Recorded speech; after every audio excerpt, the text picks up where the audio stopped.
especiales, expositores, representantes de agrupaciones culturales, representantes y miembros de la agrupación Tren Quillota, señoras y señores, a todos ustedes les deseamos muy buenas tardes. Estamos reunidos el día de hoy en este salón que está emplazado en una construcción histórica del ferrocarril en Quillota, lo cual hace que esta actividad esté llena de sentido histórico y cultural para quienes estamos presentes en este hermoso teatro. Le damos la más cordial bienvenida a este conversatorio organizado por la agrupación cultural Tren Quillota, con el apoyo de la Dirección de Cultura de la ilustre Municipalidad de Quillota, el cual lleva por nombre 160 años del ferrocarril Santiago-Valparaíso. Para dar inicio formal a la actividad, invitamos al presidente de la Organización Cultural Tren Quillota, señor Yamil Atoni, para entregar un saludo de bienvenida a los asistentes.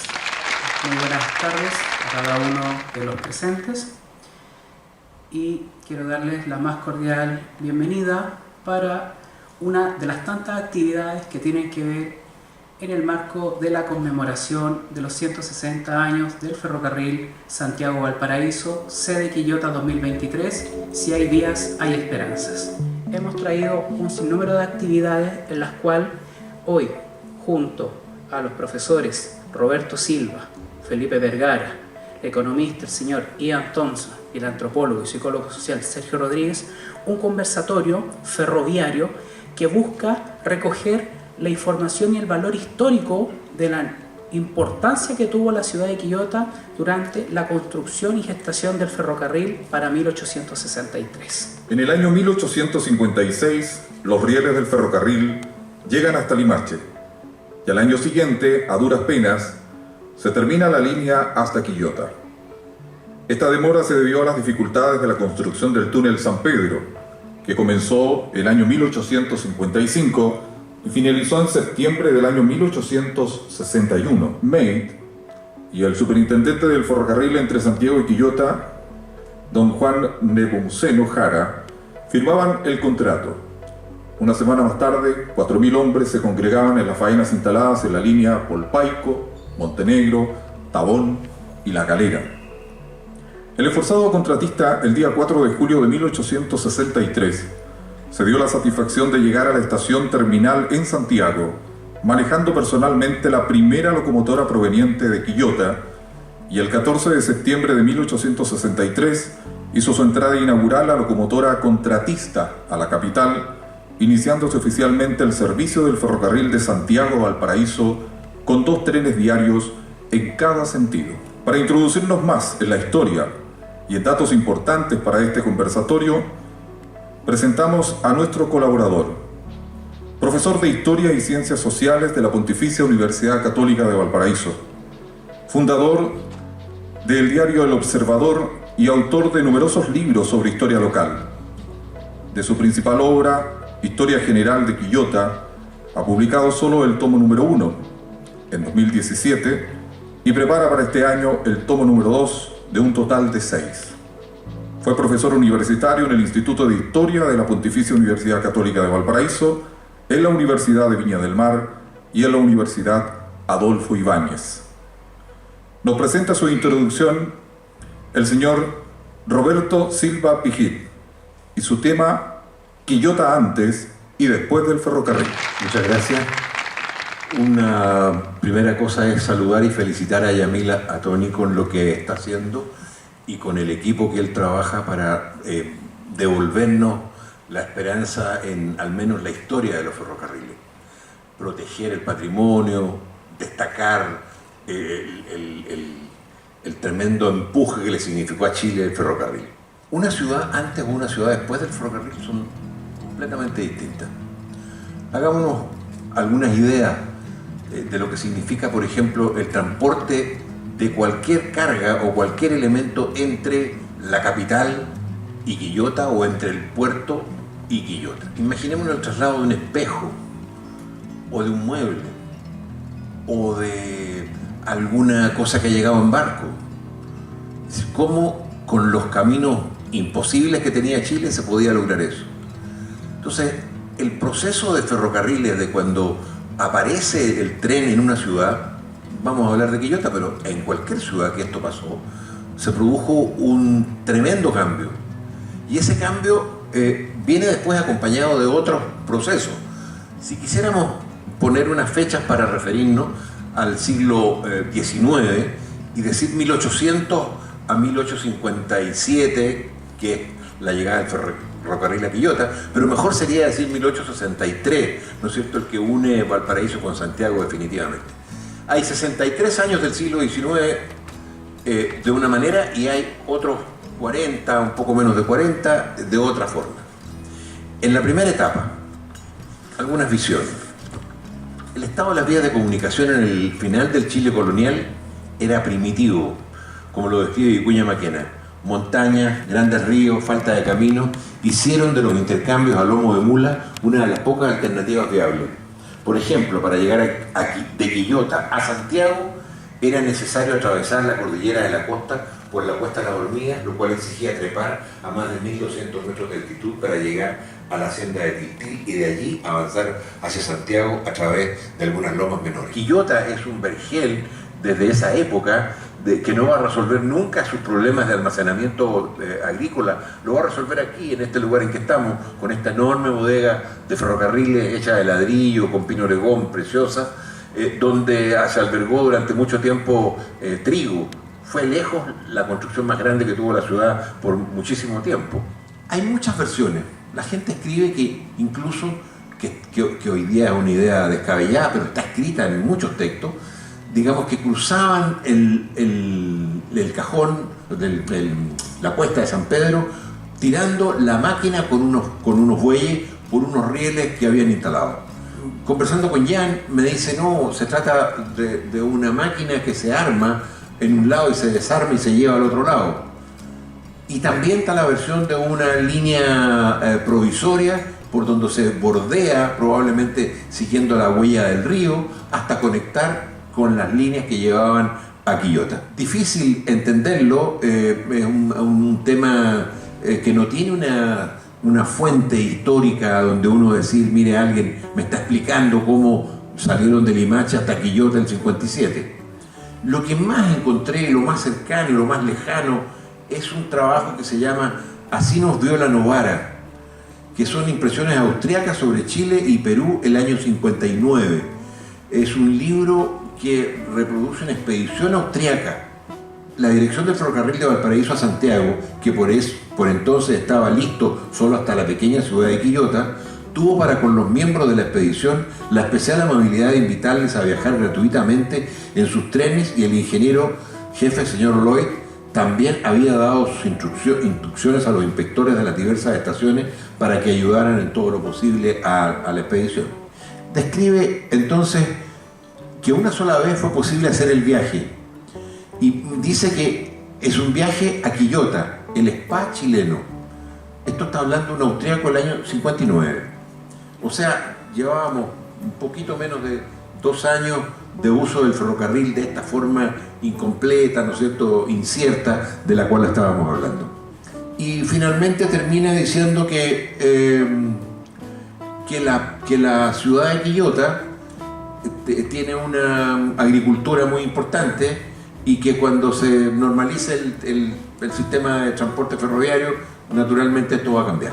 Lord Cochrane, en la memoria, en el agradecimiento a Chile, nombra a Quillota en este tramo Valparaíso-Quillota. Se pueden imaginar un tipo que está en Inglaterra, que está bastante desvinculado, las noticias que le tienen que haber llegado de la importancia que tenía que el tren avanzara desde Limache hacia Santiago.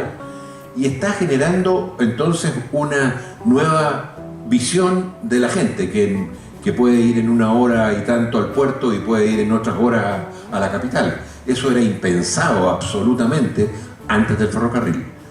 Lo que va a traer como consecuencia es un tema de nuevas comunicaciones, nuevos transportes de pasajeros, pero también de nueva forma de vivir. Entre paréntesis, el austriaco, cuando se refiere a las casas de Quillota, las casas son por lo común de una sola planta, de poca altura y sin atractivos, pero limpia. Para el extranjero que recorre Quillota y observa el molesto polvo de las calles, así como la muy escasa comodidad del interior de las moradas, resulta tan inexplicable la elección de este lugar para residencia estival del mundo elegante como el motivo por el cual los marinos españoles dieron a Valparaíso. Bueno, en fin, ahí sigue explicando. Ya cuando hablamos de Quillota de 1870, de 1880, ya tenemos un Quillota enteramente diferente, con construcciones, con nuevos materiales, con una nueva vida. La ciudad va a florecer con el ferrocarril y va a florecer también técnicamente, es decir, va a tener otro tipo de calle, otro tipo de carruaje.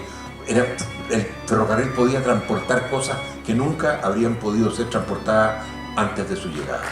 Agradecemos la importante introducción que ha realizado el profesor e historiador señor Roberto Silva Vigil.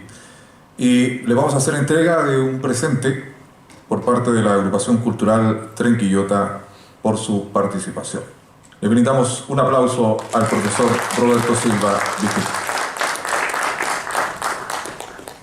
Nuestro primer expositor es nacido en Inglaterra en el año 1945. Se tituló de economista con mención en estadística de la Universidad de Manchester en 1967. Después de trabajar como consultor en transportes con empresas de Inglaterra, Venezuela, Australia y Brasil, llegó definitivamente a Chile en 1976, contratado por la CEPAL, jubilándose en el año 2005 del puesto de jefe de la unidad de transportes.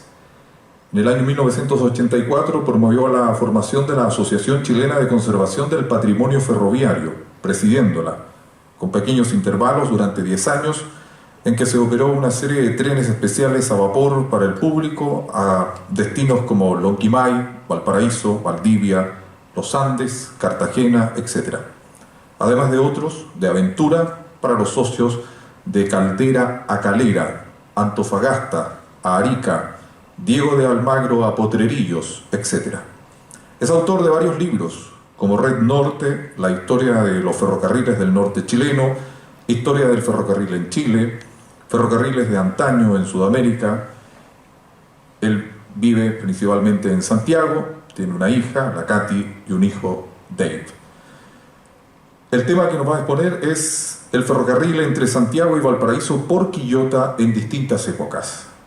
Con ustedes, el señor Ian Thompson Newman.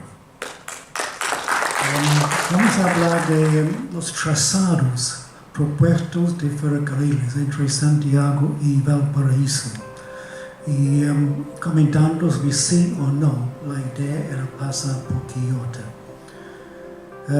La primera propuesta de un ferrocarril entre Santiago y Valparaíso corresponde a don Guillermo Wheelwright de 1842.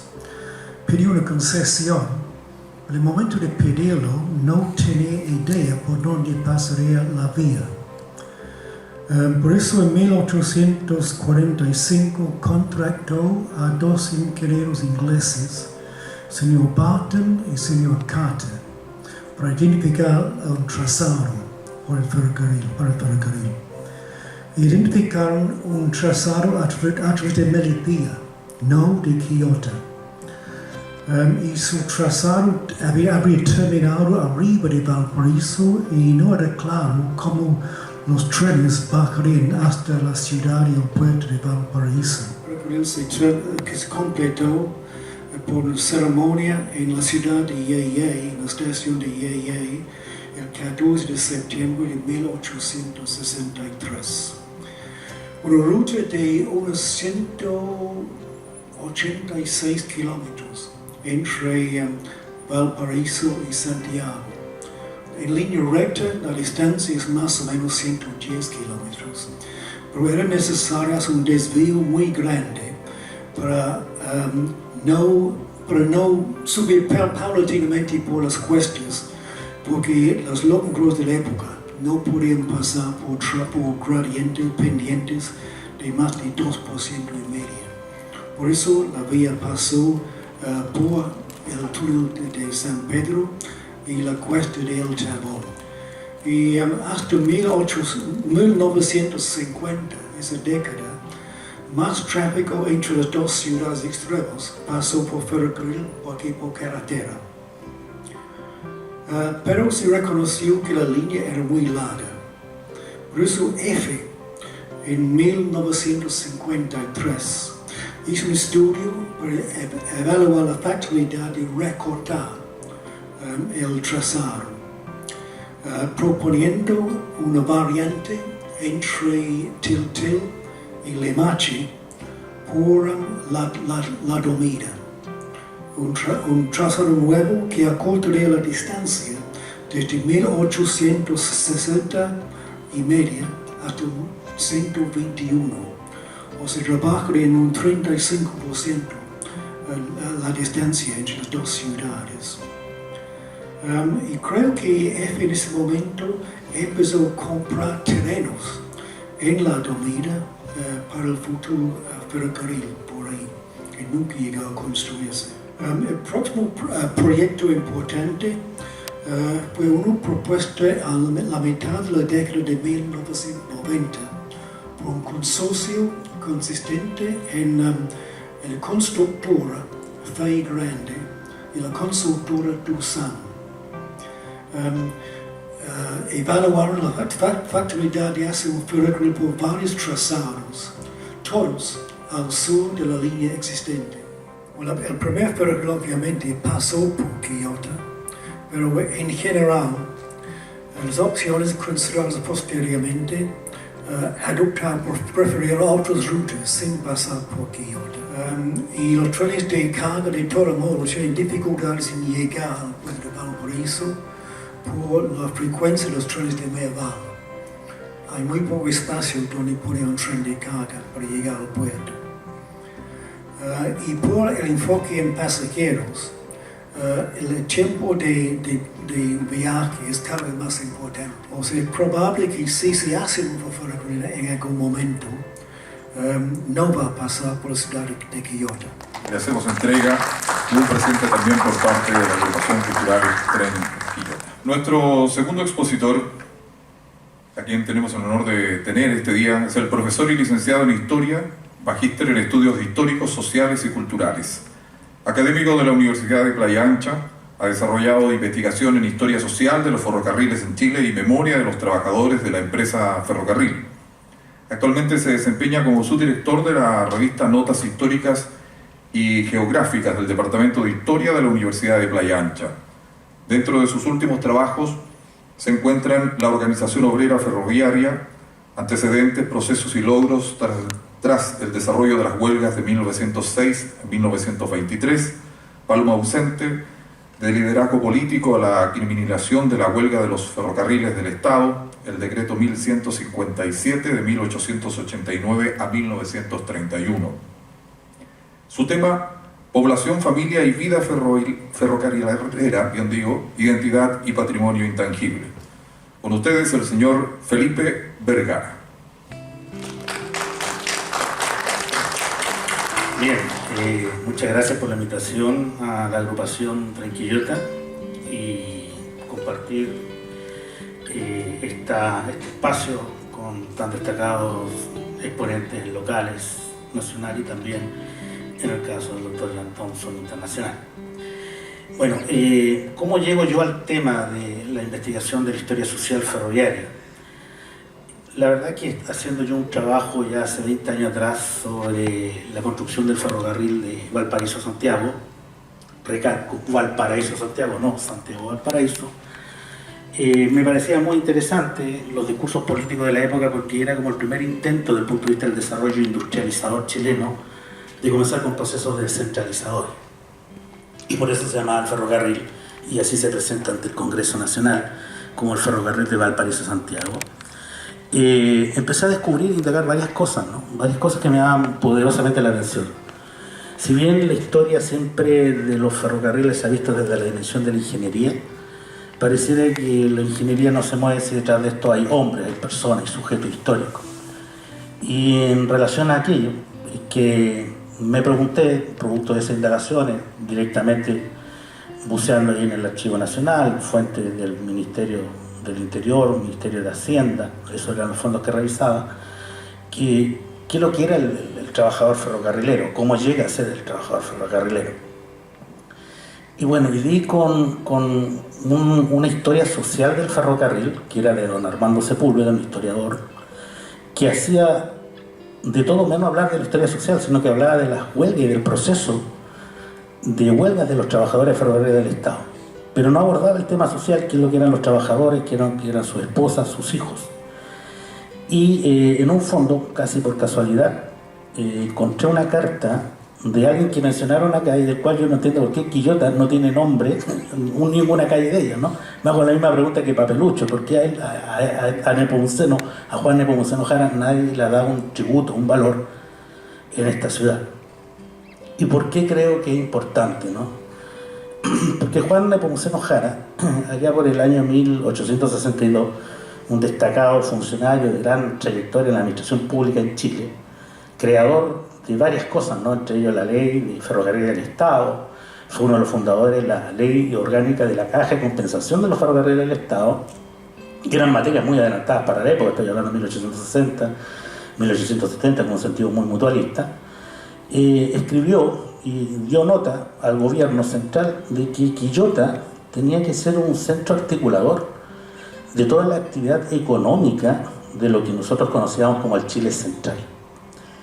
Y ese oficio que manda lo acompaña de una serie de indicaciones en donde deja entrever que ya instalado el ferrocarril, y en virtud de lo que le había informado en su momento otro funcionario de ferrocarriles, se hacía necesario que se ampliase las áreas de emplazamiento de lo que era la estación de Quillota.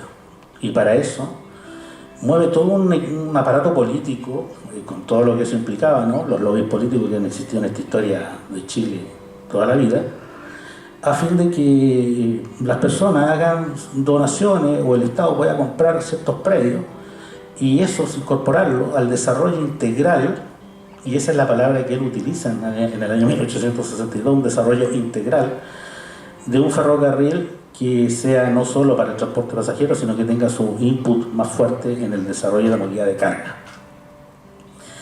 Y para eso consigue, ¿no es cierto?, un predio, por ahí se señala en una obra, que son algo así como 35.000 varas, ¿no? Eso vendría a ser 65.000 metros cuadrados, en los cuales él considera que se tiene que dar cabida a tres cosas, ¿no? Las bodegas, un emplazamiento importante de desarrollo de bodegas, pero también empezar ya a tecnologizar tempranamente la empresa de ferrocarriles. El primer peón ferroviario era campesino y con la construcción del ferrocarril empezó a permutar y a dejar un tanto su faena agrícola para incorporarse, y eso también atrae parte importante de su familia. Ya con esa mirada de Juan Nepomuceno Jara, uno empieza a ver una dimensión distinta del ferrocarril desde el punto de vista del impacto que significa demográfico a la hora de empezar a reordenar una ciudad ya industrial. En consideración que los trabajadores ferrocarriles estaban cerca, o sus faenas estaban cerca de ciertos lugares de mala entretención, bares, quintas de recreo, prostíbulos, hay toda una serie de instrucciones que se le dan a los directores de servicio o esencialmente director y jefe de estación, para que comience a hacer una instrucción preventiva sobre las conductas y los comportamientos de los trabajadores. Yo por ahí encontré una cartilla, esto es una atrocidad, digamos, nacional, ¿no? Cuando se demolió el hospital ferroviario de Barón, encontré fichas de trabajadores que me llamaba mucho la atención. Por ejemplo, una ficha de un trabajador del ferrocarril de Arica a La Paz. Y uno se pregunta, ¿qué hace una cartilla del ferrocarril de Arica a La Paz en el hospital de Barón en Valparaíso? Que es oriundo de la ciudad de Quillota, partió en el servicio allá por el año 1931 y llegó a Arica, ¿no? Eso nos muestra también un tema de movilidad.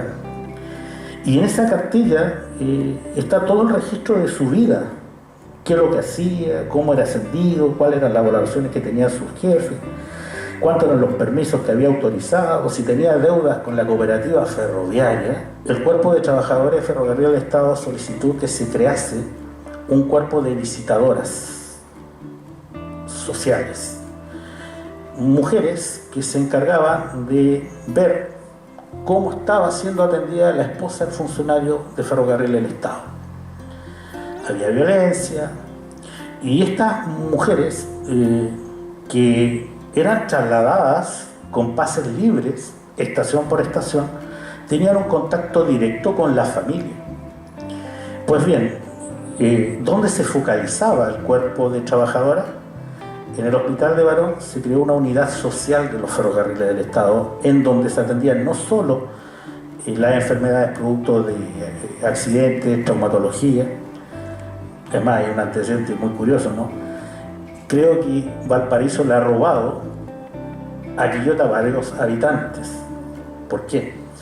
Porque llegó un momento, muchos a partir del año 1930 o 1940, no nacieron en Quillota, en el Hospital de la Merced, sino que fueron trasladados, sobre todo esposas de funcionarios, a través de la modalidad pase libre, a la ciudad de Valparaíso, al Hospital Ferroviario, que tuvo que crear la unidad de puericultura y obstetricia para atender a la esposa de funcionarios que iban a dar a luz.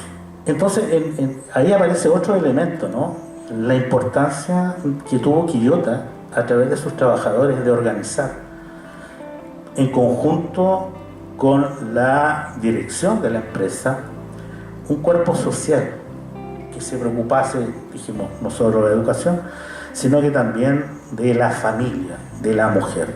Cuando uno estudia la identidad, nos damos cuenta que por la línea del ferrocarril siempre hay un sembradero de animitas, ¿no? Y cada una con su propia historia. Bueno, yo por ahí encontré una animita de una mujer de la cual se decía que había tenido una muerte trágica, pero al final resultó que esa animita era de una mujer que trabajaba en ferrocarriles sin ser ferroviaria. Pero ¿cómo es eso, no? Bueno, pues puede darse, o se dio en el año 1931, se evacuó un decreto especial, un decreto social, en donde los funcionarios que hayan muerto en servicio o hayan tenido una mutilación que implicase una discapacidad sobre el 80%, debidamente constatada por el médico de ferrocarril, iba a dejar de ser funcionario, pero podía optar a que sus hijos se incorporasen a la empresa. Entonces las mujeres se incorporan a la empresa no siendo funcionarias de ferrocarril, pero sí asociadas a ferrocarriles como trabajadoras.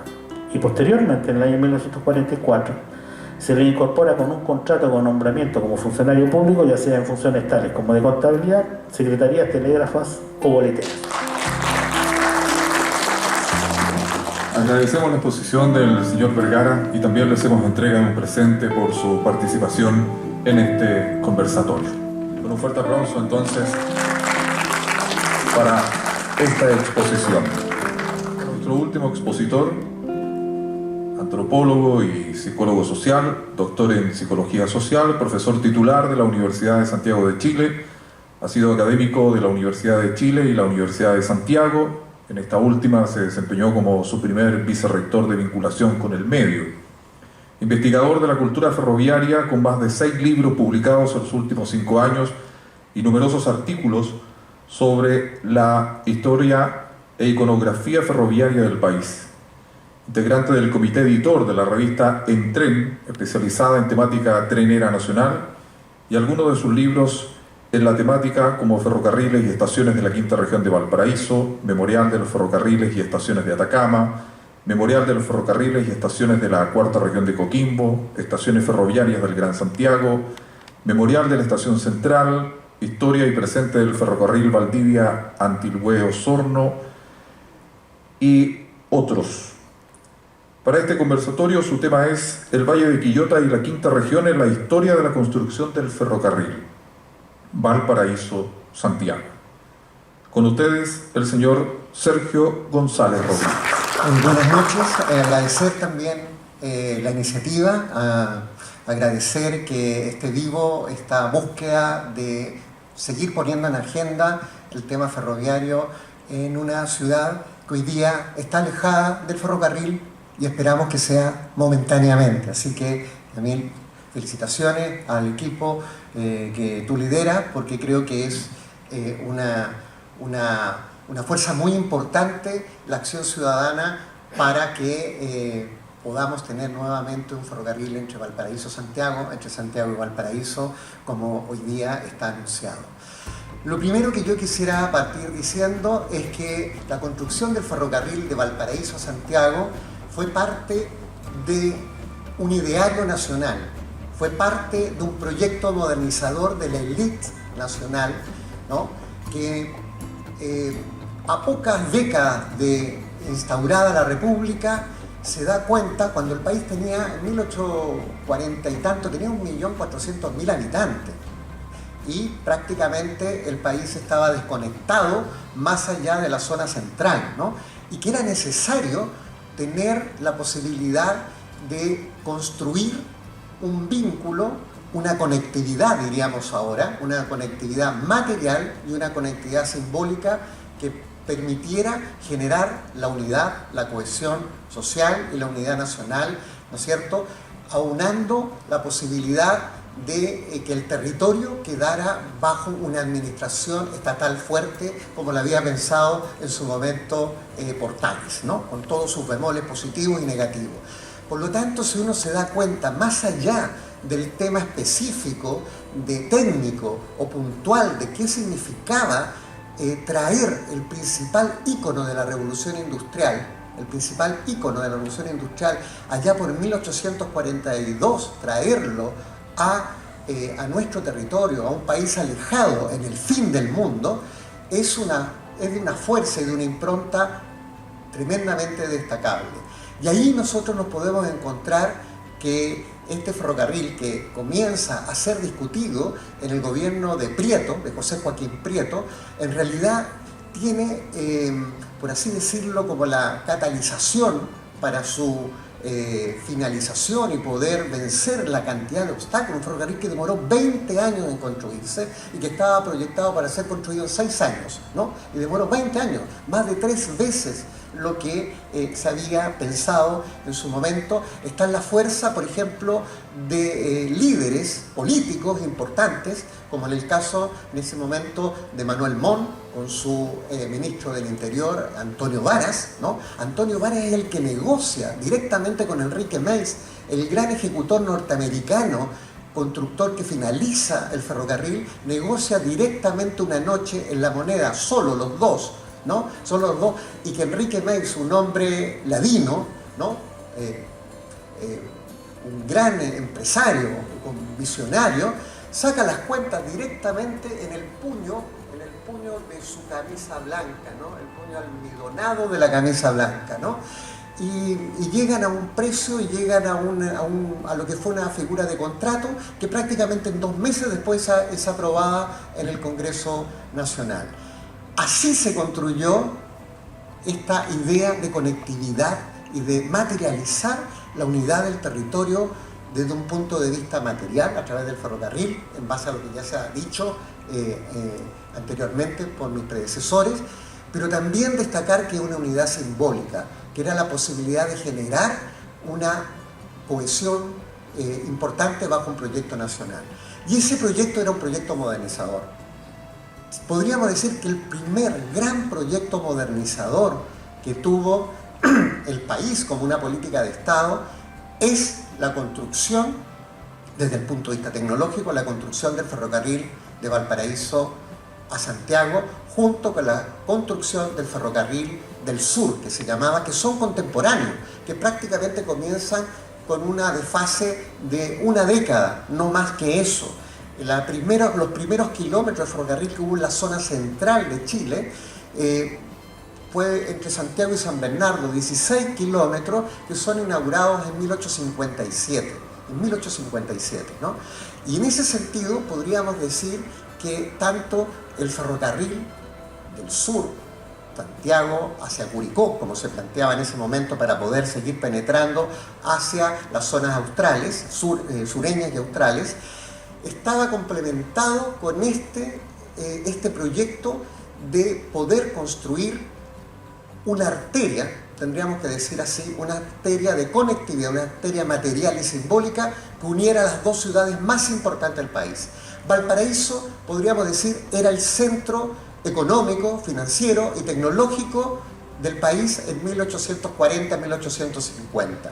Santiago todavía era una ciudad, siendo la capital, era una ciudad bastante colonial, pero donde se movía el dinero, la finanza, por donde entraban las importaciones, por donde se hacían exportaciones, era a través de Valparaíso. Valparaíso era un punto, podríamos decir, neurálgico, no solamente para el país, sino que también podríamos señalarlo para todo el Pacífico Sur, ¿no es cierto?, toda la costa del Pacífico Sur del subcontinente. Fue un lugar en el cual la maestranza que se instaló allí posibilitaba el armado de los equipos ferroviarios que llegaban a través de las naves, ¿no?, a través de los barcos. En Barón se constituye todo un barrio ferroviario, que posteriormente incluso llegan a tener un propio ascensor. En el Cerro Barón era un barrio ferroviario completo y tenía su propio ascensor, que era un ascensor a vapor, ¿no?, que permitía que bajaran los obreros y los técnicos ferroviarios que vivían en la explanada del Cerro Barón, que bajaran al plano donde estaba ubicada la maestranza, los talleres y bodegas del ferrocarril del norte, como se llamaba en esa ocasión. Si ustedes se dan cuenta, la construcción, que es algo que a mí me parece muy relevante, es muy simple. Son construcciones muy simples, prácticamente tienen la lógica de bodega y oficina al mismo tiempo. La estación Alameda, como la llamamos hoy día.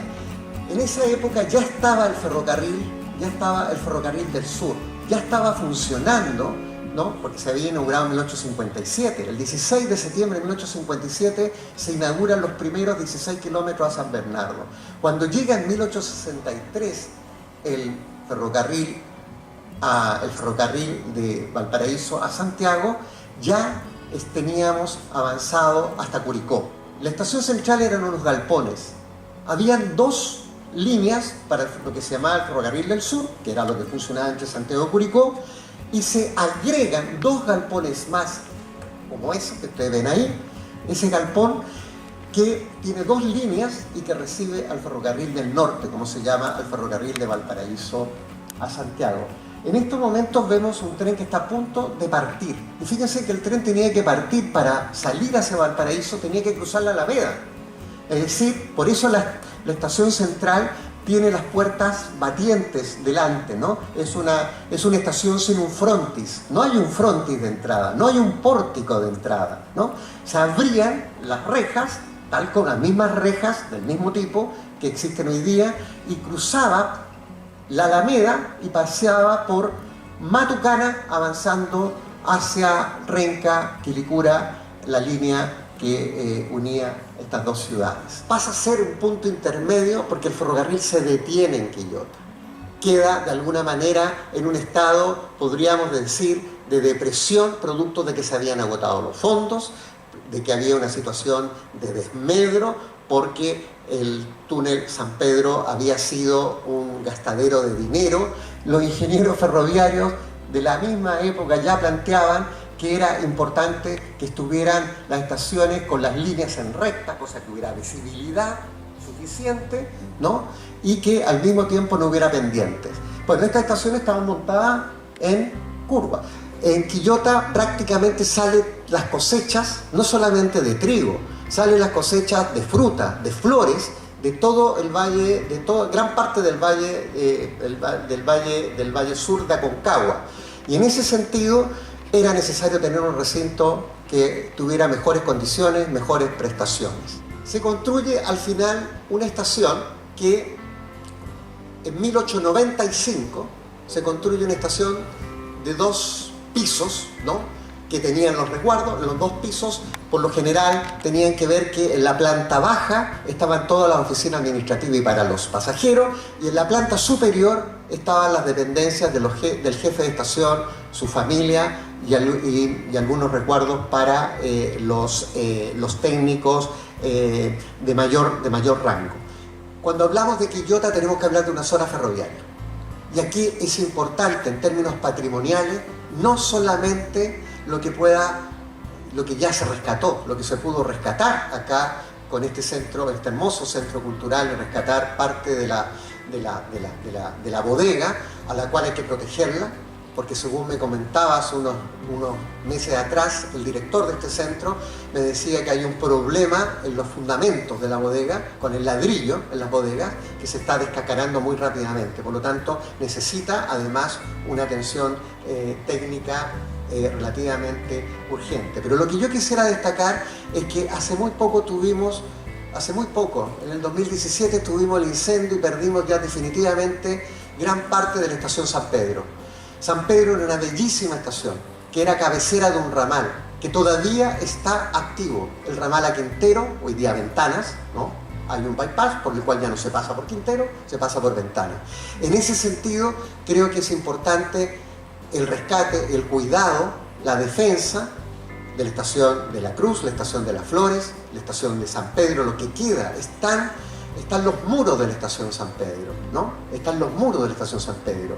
Y se quemó la estructura de madera, pero es necesario, yo diría, pues, tratar de intentar volver a poner en valor lo que es la estación San Pedro y cuidar lo que tenemos en estos momentos acá, en el caso de Quillota, donde esperamos que haya una estación de trenes nuevamente como la tuvo por tantos años, y por eso creo que es tan importante la acción que está realizando esta organización Tren Quillota. Ese es el primer aspecto. El segundo aspecto tenía que ver con la acción ciudadana.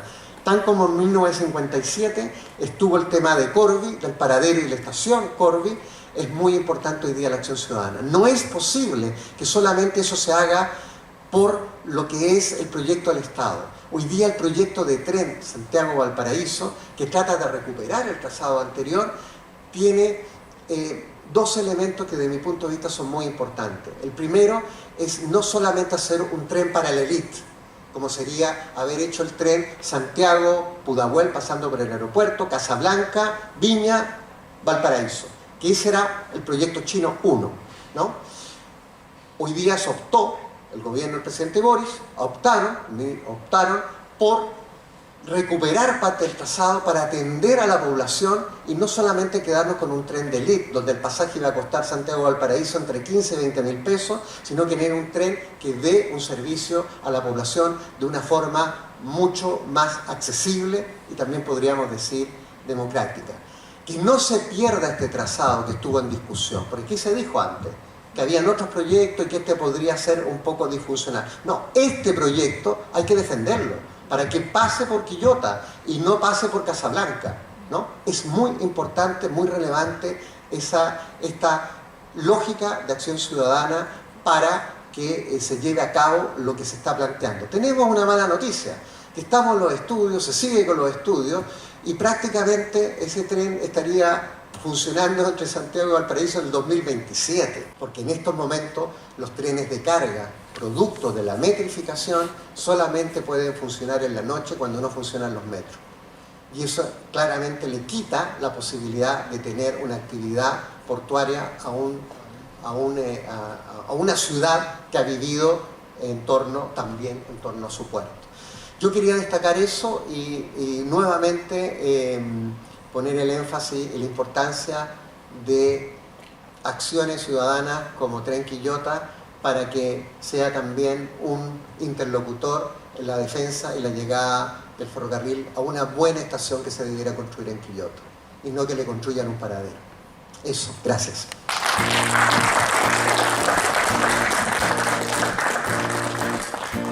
Y con la entrega de este presente, pedimos un fuerte aplauso también a todos nuestros expositores que nos han acompañado en este conversatorio. Muchas gracias por haber estado con nosotros. Finalmente queremos agradecer a todos quienes han hecho posible que este conversatorio se haya realizado en nuestra comuna de Quillota, por la importancia que esta tuvo en el progreso y desarrollo del ferrocarril en nuestra región y también en nuestro país. Agradecemos a todas las personas que asistieron y participaron en esta jornada y nuestros especiales agradecimientos a los expositores y a la Dirección de Cultura de la Ilustre Municipalidad de Quillota por su apoyo para la realización de este evento. Muchas gracias por su presencia, que tengan buen regreso a casa. Muy buenas noches a todos.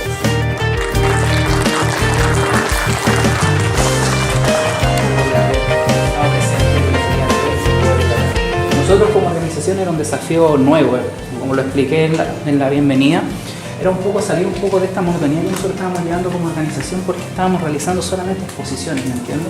Entonces muchas veces nosotros como que conversábamos con el libro y decíamos, pero hagamos algo más, chiquillos, algo diferente.